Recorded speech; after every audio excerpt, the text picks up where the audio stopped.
Live on Channel 5. This is the 10 o'clock news with Deborah Norville. Coming out revealing secret negotiation between the Nazis and the Zionists in 1933, which allowed German Jews and their assets to go to Palestine.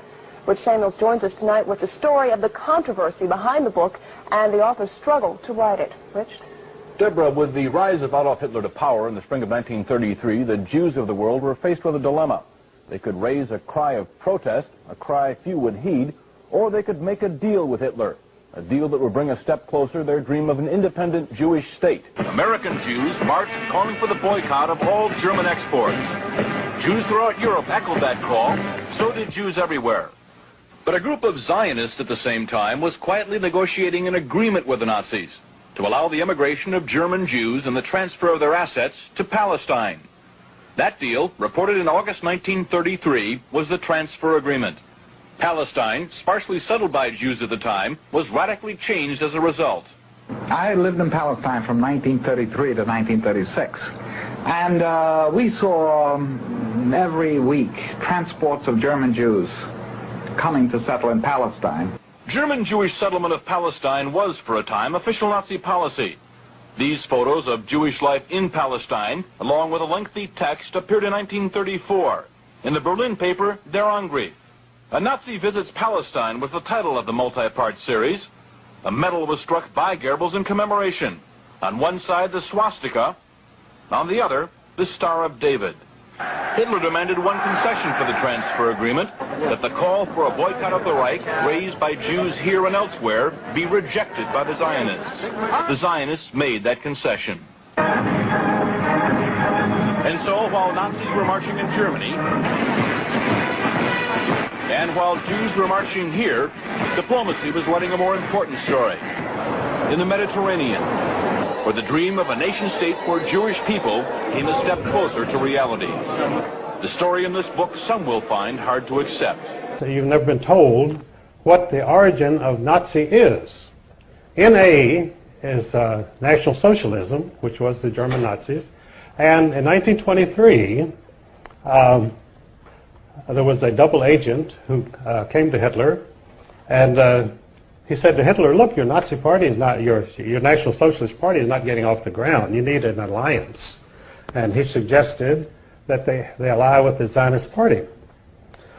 So the NA of National Socialism joined with the Zionist Party in the World Zionist Party in 1923, and ever after was known as the Nazis, NAZI.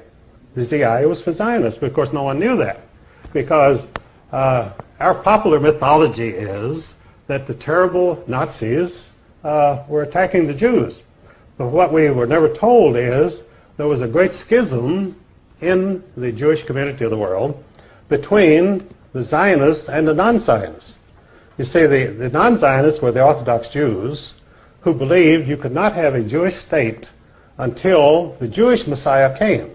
They didn't acknowledge Christ as Messiah, so they were waiting for their own Jewish Messiah to come. Then you would have a Jewish state, and that Jewish state would rule the world.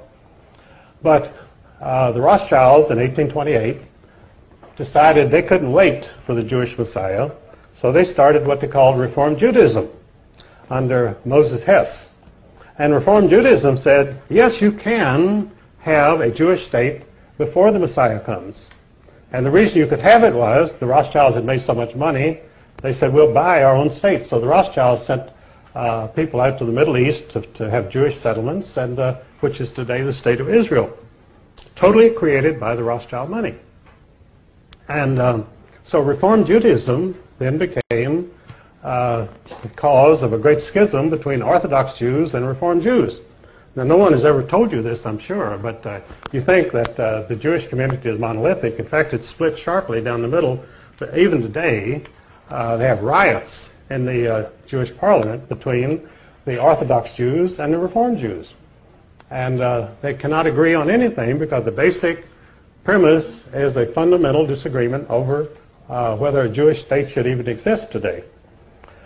So in Germany in 1923, the German Jews were quite prosperous and quite happy, and they were not interested in becoming Zionists, and they were not interested in going to Palestine. After all, they had beautiful mansions in Germany. They had symphony orchestras, they had art, they had everything, and they were accepted in the community. As Ezra Pound said, Germany was the least anti-Jewish country in Europe. When you went over into Poland and Russia, you had very strong feeling against Jews. But in Germany, they were accepted and happy, so why would you ever have an anti-Jewish government in Germany? And of course, Hitler, allying himself with the Zionists, he said, after all, you're right. He said, we have the same goals. And so he allied with the Zionist party, and the mission of the Nazis was to force the anti-Zionist Jews to accept Zionism. And this is what the concentration camps were about. They put the anti-Zionist Jews in the concentration camps, and they were placed under the direct administration of the Sonderkommandos, who were the Zionist Jews. So the concentration camps were run by the Zionist Jews in order to punish and get rid of the anti-Zionist Jews, which they did.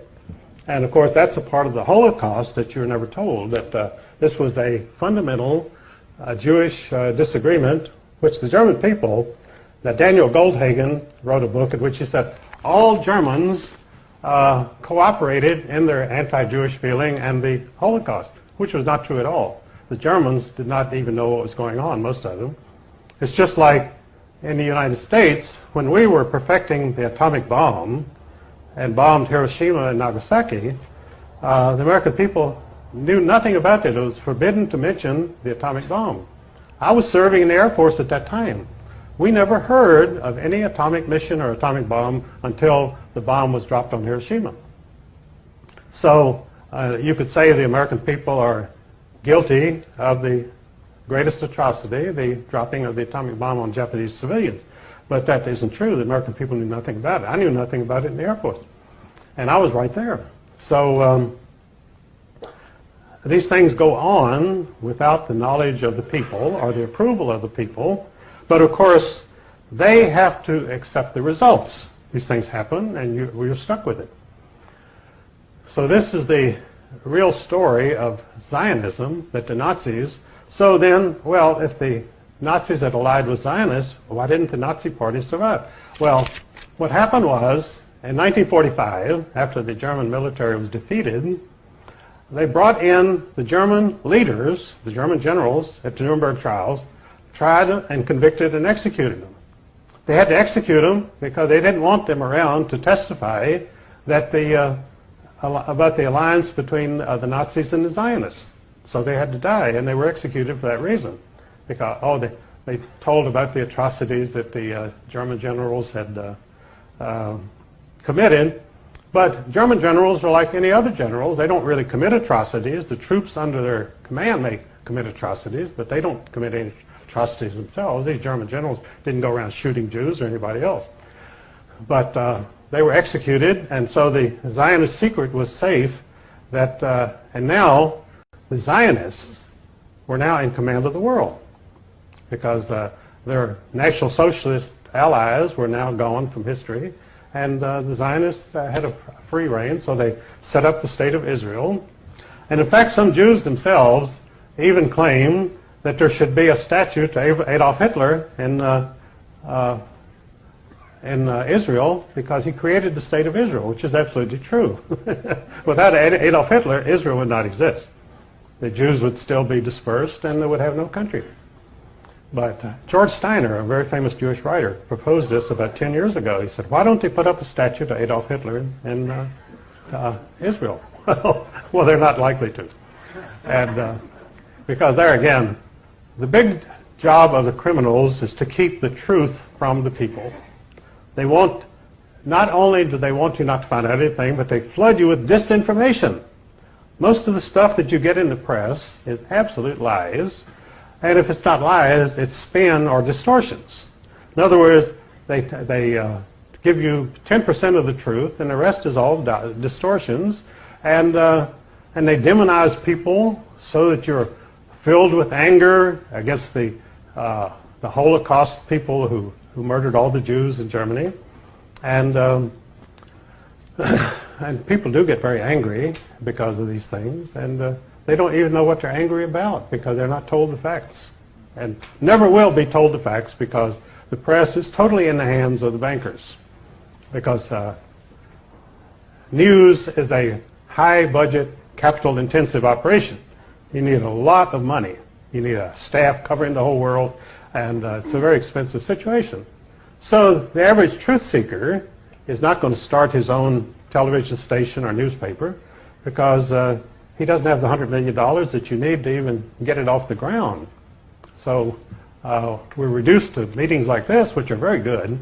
And we also, God apparently was merciful on us, and he gave us the internet. Because in fact, in the States, we had this total monopoly of television by 3 television networks, which were all controlled by Zionists. And so along came cable, and suddenly we had all new stations and all sorts of controversial programs coming on, which of course the 3 Zionist networks would not touch with a 10-foot pole. And the result was they were left behind. They had 100% of the television audience. They now have